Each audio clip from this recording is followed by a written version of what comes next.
ராசி மற்றும் லக்னக்காரர்களுக்கு இந்த குரு பயிற்சி உங்களுடைய குரு பகவான் உங்களுக்கு 6ஆம் இடத்துல போறாரு. 5ல இருந்து 6ஆம் இடத்துக்கு வர்றாரு. அப்ப 6ஆம் இடம் அப்படின்னு சொல்லக்கூடிய ரண ருண ரோக சத்ருஸ்தானம் வேலை ஸ்தானத்துல இருந்து குரு பகவான் 6ல சுபர்கள் மறையக்கூடாது. அப்போ நீங்க இந்த காலகட்டத்துல நிதானிச்சு செயல்படுறது ரொம்ப ரொம்ப நல்லது.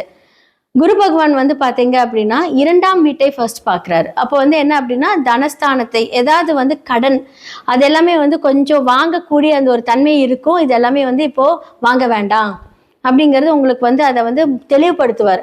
அப்ப தேவையில்லாம இந்த ரொட்டேஷன் வாங்குறது, குடும்பத்துல எதுக்காவது கமிட்மெண்ட் கொடுக்கறது, அதே மாதிரி அனாவசியமா சண்டை போடுறது, இதெல்லாமே கொஞ்சம் கும்பராசி மற்றும் லக்னக்காரர்கள் இந்த காலகட்டத்துல தவிர்க்கிறது நல்லது.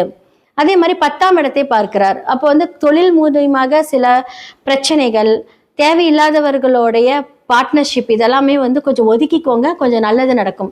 ஸோ 12ஆம் வீட்டை பார்க்கிறார். ஸோ வெளி தூர பயணங்கள், ஸோ NH பயணங்களா இருக்கட்டும், இல்லை வெளிநாடு பயணங்களா இருக்கட்டும், இதெல்லாமே குரு பகவான் இந்த காலகட்டத்தில் நடத்தி கொடுப்பாரு.